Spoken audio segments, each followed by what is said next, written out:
새날을 여는 새벽 말씀 나눔입니다. 오늘은 2024년 8월 7일 수요일이고 말씀을 전하는 저는 강민 목사입니다. 오늘 우리가 함께 나눌 말씀은 열왕기 하 4장 1절로부터 7절까지 말씀입니다. 선지자의 제자들의 아내 중에 한 여인이 엘리사에게 부르짖어 이르되 당신의 종 나의 남편이 이미 죽었는데 당신의 종이 여호와를 경외한 줄을 당신이 아시는 바나이다. 이제 빚 준 사람이 와서 나의 두 아이를 데려가 그의 종을 삼고자 하나이다 하니 엘리사가 그에게 이르되 내가 너를 위하여 어떻게 하랴? 내 집에 무엇이 있는지 내게 말하라. 그가 이르되 계집종의 집에 기름 한 그릇 외에는 아무것도 없나이다 하니 이르되 너는 밖에 나가서 모든 이웃에게 그릇을 빌리라. 빈 그릇을 빌리되 조금 빌리지 말고 너는 내 두 아들과 함께 들어가서 문을 닫고 모든 그릇에 기름을 부어서 차는 대로 옮겨 놓으라 하니라. 여인이 물러가서 그의 두 아들과 함께 문을 닫은 후에 그들은 그릇을 그에게로 가져오고 그는 부었더니 그릇에 다 찬지라. 여인이 아들에게 이르되 또 그릇을 내게로 가져오라 하니 아들이 이르되 다른 그릇이 없나이다 하니 기름이 곧 그쳤더라. 그 여인이 하나님의 사람에게 나와서 말하니 그가 이르되 너는 가서 기름을 팔아 빚을 갚고 남은 것으로 너와 내 두 아들의 생활을 하라 하였더라. 열왕기 하 4장 1절로부터 7절까지 말씀입니다. 우리는 저마다 세상을 살아가는, 세상을 바라보는 자기만의 기준들이 존재합니다. 그래서 같은 상황, 같은 사건, 같은 행동을 가지고 서로 다르게 해석하고 또 거기에 대한 서로 다른 의견들이 존재하는 겁니다. 우리가 잘 아는 선한 사마리아인의 비유에도 이런 관점의 차이가 드러납니다. 이 비유는 율법학자가 예수님을 찾아와 내가 무엇을 하여야 영생을 얻으리이까? 라는 질문으로 시작합니다. 그래서 이 비유의 결말은 이것은 하면 된다. 혹은 이것은 하지 말아야 한다. 이런 이야기가 결론으로 등장해야 자연스럽습니다. 그런데 이 비유는 누가 강도 만난 자의 이웃이 되겠느냐는 예수님의 질문으로 끝이 납니다. 그리고 이러한 예수님의 질문은 어떻게 하여야 영생을 얻을 수 있을지를 물었던 율법학자의 입장에서 매우 이상하고 낯선 질문이었습니다. 율법학자의 사고방식에서 그 기준은 항상 자기 자신이었습니다. 그래서 그는 내 이웃이 누구이니까? 라고 물었던 겁니다. 그런데 예수님의 기준은 달랐습니다. 예수님의 기준은 내가 아니라 타인이었습니다. 그래서 예수님의 질문은 누가 강도 만난 자의 이웃이 되겠느냐였던 겁니다. 율법학자는 이런 생각을 해본 적이 없습니다. 제사장, 레위인, 이 사람들이 그냥 강도 만난 자를 지나간 것은 강도 만난 자가 나의 이웃이 아니라고 생각했기 때문입니다. 강도 만난 사람, 저 사람은 그냥 지금까지 한 번도 본 적이 없는 낯선 사람일 뿐이었습니다. 그리고 율법학자 역시도 강도 만난 자를 단 한 번도 그를 자신의 이웃이라 생각해 본 적 없습니다. 그런데 주님은 당황하고 있는 그에겐 너도 이와 같이 하라라고 말씀하십니다. 그런데 여러분, 상대방의 입장을 기준으로 삼는다는 것, 상대방의 입장을 나의 기준으로 만든다는 게 우리가 마음만 먹으면 가능한 일일까요? 대부분의 사람들은 자신이 되고 싶은 소망이 있습니다. 무슨 말이냐면 자신만의 꿈, 자신만의 계획, 자신만의 목표가 있다는 겁니다. 더 나은 미래, 더 좋은 장래를 위해 온통 자기 자신에게 집중해 있는데 갑자기 상대방의 입장에서 생각하고 상대방을 기준으로 살아라라고 말한다는 것, 또 그렇게 행동하라고 한다는 것, 이건 쉬운 일이 아닙니다. 물론 제3자의 입장에서, 객관적인 입장에서는 언제든 좋은 말을 할 수 있습니다. 그러나 그게 정말 나의 일이 되면, 본인의 당면한 문제가 된다면 상대방의 입장에서 모든 문제를 고려하는 것 자체가 죄인들에겐 불가능한 일입니다. 제가 오늘 여러분들과 이 엘리사를 통해 생각하고자 하는 바가 바로 여기에 있습니다. 과연 성도는 어떤 기준을 가져야 하고, 만약 상대방의 유익을 배려하는 것이 기준이라면 어떻게 우리는 그 기준을 가질 수 있느냐라는 겁니다. 성경은 엘리사에 관해 굉장히 많은 사역의 내용을 기록하고 있습니다. 그런데 그 자체가 매우 독특합니다. 비교를 위해서 정반대로 거의 아무 일도 하지 않은 사람을 골라보면 그 대표가 아브람입니다. 아브람은 여러분 누군가의 병을 고쳐준 적도 없습니다. 아브람은 어떤 이적이나 기적을 행한 적도 없습니다. 아브람은 전혀 낯선 사람의 문제를 해결하기 위해 앞장선 적도 없습니다. 또 그들을 위해 수고했던 적도 없습니다. 굳이 한 사람을 더 고르라고 하면 사무엘도 있습니다. 사무엘이 등장하는 사무엘상을 여러분 읽어보시면 계속해서 사무엘이 등장합니다. 그런데 이 사무엘은 특별한 어떤 일을 행한 적이 없습니다. 예언을 하지도 이적을 행하지도 병자를 고치거나 귀신 들린 자를 치유해 주지도 않습니다. 이런 사람들과 비교해 볼 때 엘리사의 사역 이야기는 정말 독특한 부분이 많습니다. 정확하게 세어보진 않았지만 거의 복음서에 등장하는 예수님께서 벌이신 그 수많은 이적들 횟수만큼이나 많이 나오는 것처럼 느껴집니다. 그럼 엘리사가 한 이 많은 이야기들은 어떤 무엇을 우리에게 말하고자 하는 걸까요? 선지자가 되기 전에 엘리사와 선지자가 되고 난 후에 엘리사의 행동은 참 많이 다릅니다. 우리가 어제 그리고 엊그저께 이렇게 살펴본 대로 엘리사는 선지자의 후계자로 인정받고 싶어 했습니다. 모든 초점이 자기에게 맞추어져 있었습니다. 선한 사마리아인의 비유에 등장한 율법학자도 어떻게 하면 내가 영생을 얻을 수 있느냐라고 묻습니다. 그 사람의 관심도 온통 자기에게 맞추어져 있는 겁니다. 이때 중요한 것은 엘리사의 경우 하나님도 또 율법학자의 경우 예수님도 그들의 자기 중심성을 전혀 책망하지 않았다라는 겁니다. 하나님께서 엘리사가 엘리야의 후계자로 인정받는 것에만 관심 갖는 것을 악하다라고 말씀하지 않으셨습니다. 만약 너의 목적이 그것이라면 너를 엘리야의 후계자로 인정할 수 없다. 너를 부른 것을 내가 취소하겠다라고 말씀하지도 않으셨습니다. 예수님도 마찬가지입니다. 율법학자에게 너 같은 이기적인 놈에게는 영생을 얻을 방법 따위는 알려줄 수 없다라고 모른 척하지 않았으며 내가 십자가를 지더라도 너만은 제외시키겠다고 예외를 두지도 않으셨습니다. 하나님은 엘리사를 엘리야의 후계자로 세워주셨고 그에게 엘리야에게 주셨던 능력도 베풀어 주셨습니다. 예수님이 죄인을 위한 십자가 사역에 율법학자도 포함되어 있었다라는 건 그 누구도 부인할 수 없는 사실입니다.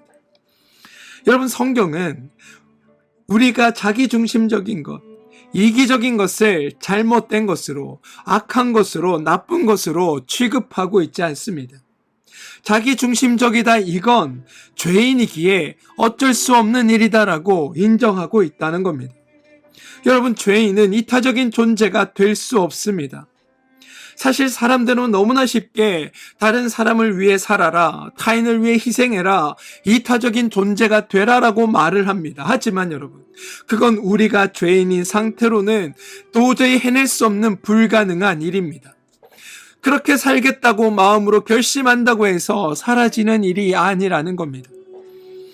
엘리사가 엘리야의 후계자가 된 이후에 그가 한 사역들을 살펴보시면 여러분 한 가지 특징이 있음을 보게 됩니다. 엘리사가 선지자의 후계자가 되려고 애쓰던 그 목적, 그 목표, 그 계획과는 전혀 다른 행동을 하고 있다는 겁니다. 자기 목표가 있었던 사람, 자기의 목적이 있었던 사람, 자기의 계획이 있었던 사람은 온통 자기가 이룬 것을 이루고 그것을 통해 자기의 이름을 드높이거나 자기의 목적을 성취하기 위해 모든 힘을 쏟기 마련입니다. 그런데 여러분, 엘리사가 행한 사역들을 한번 찬찬히 살펴보시기 바랍니다. 모두 엘리사 자신을 위해 행한 것들은 거의 없고 주변 사람들을 위해 행한 사역이 대부분입니다. 원래 엘리사는 이런 사람이 아니었습니다. 엘리사는 온통 자기 자신에게 집중되어 있었던 사람입니다. 자신을 위해 엘리야의 후계자가 되려고 애썼던 사람이 엘리사입니다. 그런데 여호와의 선지자가 되고 난 후에 그는 완전히 달라졌습니다. 하는 일마다 모두 자신을 위한 일이 아니라 주변 사람들, 타인들을 위한 일들을 행합니다. 오늘 읽은 본문인 열왕기하 4장 1절로부터 7절에서도 엘리사는 죽은 선지자의 아내, 빚 때문에 아들을 빼앗길 상황에 처한 여인을 위해 일을 합니다. 하나하나 살펴보면 모두 동일한 양상을 지니고 있음을 보게 됩니다. 엘리사가 사역을 행한 것으로 엘리사 본인에게 유익이 된 것, 그런 건 없습니다. 엘리사가 사역을 통하여 자기의 이익을 취한 것, 그런 것도 없습니다. 엘리사가 이적과 기적을 행함으로 엘리사의 상황과 형편이 나아진 것, 그런 것도 없습니다. 또 엘리사가 이렇게 백성들을 위한 사역을 행한 것에 대해 하나님께서 특별히 상을 더 내리신 것도 없습니다. 성경 어디에도 엘리사의 선한 선지자 사역에 대해 하나님께서 칭찬하시거나 그에게 복을 더하시거나 면류관을 내리셨다는 언급이 등장하지 않습니다. 엘리사를 선지자 중에 최고의 선지자로 선정하지도 않으셨고 엘리사를 위해 기념비를 세워주지도 않았으며 대대로 엘리사의 이름을 이스라엘 백성들이 기억하리라고 말씀하지도 않으셨습니다. 그런 것들이 전혀 없어도 엘리사는 온전히 다른 사람을 위해 자신의 사역을 행했습니다. 여러분, 어떻게 이것이 가능했을까요? 그런데 여러분, 엘리사의 변화에 대해 살펴보자고 말하면 대부분 성도님들은 엘리사라는 인물에 대해 집중합니다. 그러나 엘리사에게 초점을 맞추면 엘리사의 변화에 대해서는 아무것도 이해할 수 없습니다. 성경은 엘리사가 변화되기 위해 어떤 노력을 했는지, 어떤 목표를 가지고 살았는지에 대해 아무런 언급을 하지 않고 있기 때문입니다. 대신 성경은 하나님의 일하심을 강조합니다. 하나님께서 엘리사를 받아주셨다라는 겁니다. 하나님께서 엘리사에게 은혜를 주셨다라는 겁니다. 하나님께서 엘리사를 엘리사 자신이 원한 것보다 더 새로운 존재로 변화시켜 주셨다라고 말씀하고 있다는 겁니다. 처음에 엘리사는 엘리야가 하늘로 올라간 직후에 자신이 과연 후계자가 되었는지가 궁금했습니다. 그래서 전혀 필요하지도 않는 이적, 자신이나 다른 사람에게 아무런 유익도 되지 않는 이적인 요단강을 가르는 행동을 합니다. 그래서 이 엘리야의 이적이 나에게도 있구나라는 것을 확인하는 작업을 행했습니다. 자신이 이런 이적을 행할 수 있다는 그 사실이 어쩌면 엘리사에게도 매우 놀라운 일이었을 겁니다. 그런데 그 후 성읍 사람들이 찾아와 성읍에 물이 나빠 토산이 익지 못하고 떨어진다는 호소를 그에게 쏟아놓습니다. 이야기를 들었을 때 엘리사는 몹시 당황했을 겁니다. 그런데 하나님이 방법을 말씀해 주셨고 엘리사는 그 방법에 따라 그 물을 고칩니다. 그래서 엘리사는 내가 고쳤다, 내가 고친다라고 말하지 않고 2장 21절 여호와의 말씀이 내가 이 물을 고쳤으니 이로부터 다시는 죽음이나 열매 맺지 못함이 없을지니라 하셨느니라 라고 말합니다. 여러분, 엘리사는 이러한 과정들을 통해 하나님께서 자신을 받아주셨다라는 사실, 하나님께서 자신을 도와주고 계신다라는 사실, 자신이 하나님께 과분한 은혜를 받고 있다는 사실, 자신의 존재와 능력을 넘어서 너무나 과분하게 하나님께 쓰임받고 있다는 사실을 깨달아가고 알아가고 있다는 겁니다. 이게 엘리야의 삶을 바꾸는 원동력이 되었다라고 성경은 우리에게 말해주고 있습니다. 여러분, 중요한 게 바로 이겁니다. 엘리사는 자신이 하나님께 의도한 것보다, 자신이 기대한 것보다, 자신이 계획한 것보다, 자신이 꿈꾸던 것보다 더 큰 은혜를 받고 있다라는 사실을 엘리사 스스로 깨달았다라는 사실입니다. 세상 사람들이 온통 자신의 것에 집중하고 있습니다. 내가 되고 싶은 것, 내가 이루고 싶은 것, 내게 있어야 할 것들에 우리는 집중하며 살아갑니다. 심지어 성도라는 우리들조차도 온통 내가 받을 은혜, 내가 받을 축복, 내가 받을 상급에만 집중하며 살아가는 게 우리의 현실입니다. 그런데 엘리사는 이미 하나님이 자신에게 과분한 은혜를 주셨고 그로 말미암아 자신은 넘치는 축복을 받았으며 자신의 행위의 대가와 비교할 수 없는 어마어마한 은총을 받았다라는 사실을 깨닫고 그것을 고백하며 살아가고 있다는 겁니다.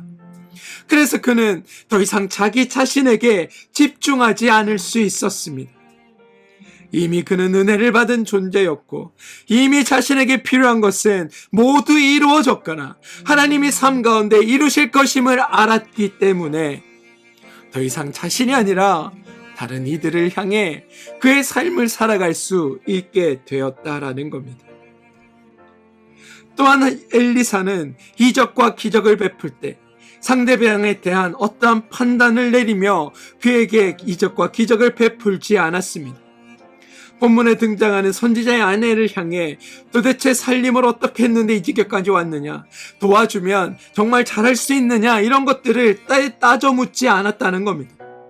왜냐하면 하나님께서도 엘리사를 아무 조건 없이 구원하여 주셨고 아무 조건 없이 은혜를 베푸셨으니 나도 누군가를 평가하거나 그것을 따져서 은혜를 베풀지 말지를 결정하는 것이 아니라 하나님께서 나에게 행하신 것처럼 나도 그냥 그에게 행한다라는 게 엘리사의 생각이었다는 겁니다.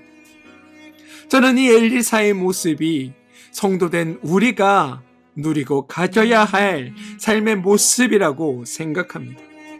사랑하는 성도 여러분, 우리는 이미 하나님의 은혜를 받은 자들입니다.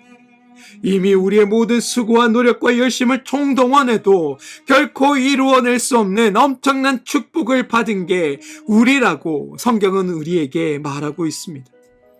죄로부터 해방되었고 하나님의 자녀가 되었고 그로 말미암아 하나님 나라의 기업을 잇는 자가 바로 우리라고 성경은 우리에게 이야기합니다.